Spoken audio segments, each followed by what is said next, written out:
जब आपको कोई इंसल्ट करता है तो इस इंसल्टिंग के पीछे उनका एक ही मकसद होता है, आपको गुस्सा दिलाना। अब फिर चाहे वो मज़े के लिए ही हो या फिर सीरियसली हो, उनका असली मकसद होता है आप गुस्सा होकर कुछ रिएक्ट करें, क्योंकि आपका रिएक्शन ही उनके लिए एंटरटेनमेंट है। कभी ऐसा देखा है कोई इंसान किसी पेड़ को जाके लगातार इंसल्ट करता रहता है? नहीं। क्यों? क्योंकि पेड़ कोई रिएक्शन ही नहीं देता, और जिसे इंसल्ट किया जा रहा वो अगर कोई रिएक्शन ही ना दे तो बिल्कुल भी मज़ा नहीं आता।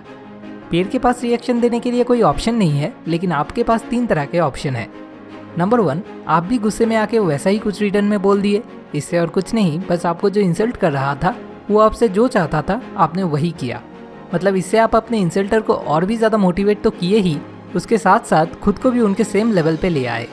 और इससे आपका सबसे बड़ा जो नुकसान हुआ वो है इससे आपने उनको परमिशन दे दिया आपको हर्ट करने की और आपको बुरा फील करवाने की, जो ही वो बेसिकली करना चाहता है।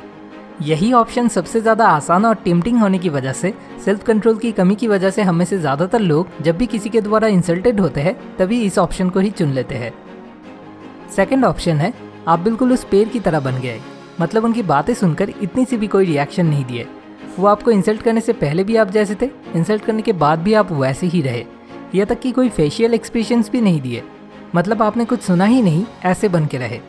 इससे क्या होगा, जो आपको इंसल्ट कर रहा था वो आपकी तरफ से कुछ एंथुसियाज्म ना मिलने की वजह से अपने आप ही कुछ टाइम बाद चुप हो जाएगा। क्योंकि आप ही सोचिए ना, एक पेड़ को इंसल्ट करने का क्या मज़ा, क्यों कोई बेकार में अपना एनर्जी वेस्ट करेगा। अब इस ऑप्शन के मुताबिक रिस्पॉन्स करने के लिए आपको सबसे पहले अपने इनसिक्योरिटीज से ऊपर उठना होगा। क्यों? वो मैं एक एग्जाम्पल के जरिए बताता हूँ। मान लीजिए आप असल में पतले हो और आपको किसी ने कहा, ए मोटे इधर सुन, तो तब क्या आप ये बात सुन के गुस्सा हो जाओगे या फिर मन ही मन हंस उठोगे? अब मान लीजिए आप असल में मोटे हो और उसे लेकर आप बहुत कॉन्शियस भी हो। अब आपसे आके किसी ने कहा, ए मोटे इधर सुन, अब पॉसिबिलिटी है कि आप गुस्सा हो जाओगे, क्योंकि मन ही मन आप भी अपने मोटेपन से नाराज़ हो। आप खुद भी अपने इस मोटेपन को एक्सेप्ट नहीं कर पाए हो, इसलिए ये आपकी एक इनसिक्योरिटी बन चुकी है। अब जब भी कोई आपकी इस इनसिक्योरिटी को टारगेट करता है आप गुस्सा हो जाते हो। तो जब तक ना आप खुद अपने आप को मोटा मानकर एक्सेप्ट नहीं कर लोगे, तब तक जब भी कोई आपको मोटा कहकर बुलाएगा तब वो सुनने के बाद चुप रहना आपके लिए सच में बहुत ही डिफ़िकल्ट है। लेकिन अगर एक बार आप ये चीज़ दिल से एक्सेप्ट कर लेते हो कि हाँ ठीक है, क्या हुआ, मैं मोटा हूँ तो, मोटा मतलब बुरा और पतला मतलब अच्छा, ये तो कोई यूनिवर्सल ट्रूथ नहीं है। ये हर एक की अपनी मेंटलिटी के ऊपर डिपेंडेंट है। असल में मोटा बुरा और पतला अच्छा या पतला बुरा और मोटा अच्छा ऐसा कुछ नहीं होता है। अगर कोई ऐसा सोचता है तो ये उनकी अपनी मेंटल प्रॉब्लम है, मेरी नहीं। इसके बाद ही इंसल्ट के बाद भी आपके लिए नेचुरली किसी भी तरह का कोई रिएक्शन ना देके चुप रहना पॉसिबल होगा। थर्ड ऑप्शन है उस इंसल्ट को ह्यूमर में कन्वर्ट करके गुस्सा होने के बदले हंस उठना।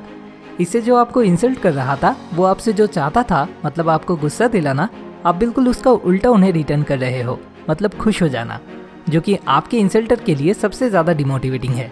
और ये तरीका आपके इंसल्टर का मुंह सबसे जल्द बंद करने के लिए बेस्ट ऑप्शन है। जैसे मान लीजिए पिछले एग्जाम्पल को ही लेते हैं। आपसे किसी ने कहा, ए मोटे इधर सुन। आपने उसके पास जाके रिप्लाई किया, और भाई क्या बताऊँ, कल स्टूडियो में गया था फ़ोटो खिंचवाने के लिए। फोटोग्राफर वाला कहता है, भैया आप तो शायद पासपोर्ट साइज़ फ़ोटो में नहीं आ पाओगे, फिर भी मैं कोशिश करके देखता हूँ। क्योंकि ये बेस्ट ऑप्शन है, इसलिए इस ऑप्शन के मुताबिक रिस्पॉन्स कर पाने के लिए रिक्वायरमेंट्स भी थोड़ा ज़्यादा है। इसके लिए आपको अपने अंदर 3 क्वालिटीज़ डेवलप करने होंगे। नंबर 1, अपने इनसिक्योरिटीज से ऊपर उठना। नंबर 2, खुद अपने ऊपर हंसना सीखना। एंड नंबर 3, अपने सेंस ऑफ ह्यूमर को डेवलप करना। इसमें से फर्स्ट क्वालिटी डेवलप करने के लिए जो करना होगा वो तो मैंने पहले ही बताया। अब सेकंड क्वालिटी, मतलब खुद अपने ऊपर हंसना सीखने के लिए आपको जो करना होगा वो है आपको अपने सारे फॉल्स आइडेंटिफिकेशन से ऊपर उठना होगा। अब फॉल्स आइडेंटिफिकेशन मतलब क्या? फॉल्स आइडेंटिफिकेशन मतलब वो सारे आइडेंटिफिकेशंस जो असल में सच नहीं है, लेकिन सिर्फ अपने ईगो को सेटिस्फाई करने के लिए या किसी दूसरी वजह से जिन्हें आपने सच मान लिया है। और थर्ड क्वालिटी, मतलब अपने सेंस ऑफ ह्यूमर को डेवलप करने के लिए सबसे पहले तो आपको लाइफ को डेड सीरियसली लेना बंद करना होगा और अपने आसपास में जो हो रहा है उन चीज़ों को एक फ़नी पर्सपेक्टिव से इमेजिन करने की कोशिश करना होगा। ये आपको अपना सेंस ऑफ ह्यूमर डेवलप करने में सबसे ज़्यादा मदद करेगा। हमेशा याद रखिएगा, स्टिमुलाई और रिस्पॉन्स के बीच में जो चीज़ हमेशा आपके कंट्रोल में होता है वो है रिस्पॉन्स करने की टाइप को चुनने की एबिलिटी। अगर आप इस बारे में और डिटेल्स में जानना चाहते हो तो मैं आपको डॉन मिगुएल रुइज का लिखा हुआ द 4 एग्रीमेंट्स बुक की स्पेशली सेकंड एग्रीमेंट, जो कि है नेवर टेक एनीथिंग पर्सनली, ये एग्रीमेंट एक बार ज़रूर पढ़ने के लिए रिकमेंड करूँगा। आप नीचे डिस्क्रिप्शन में दिए हुए लिंक से जाके इस बुक को खरीद सकते हो।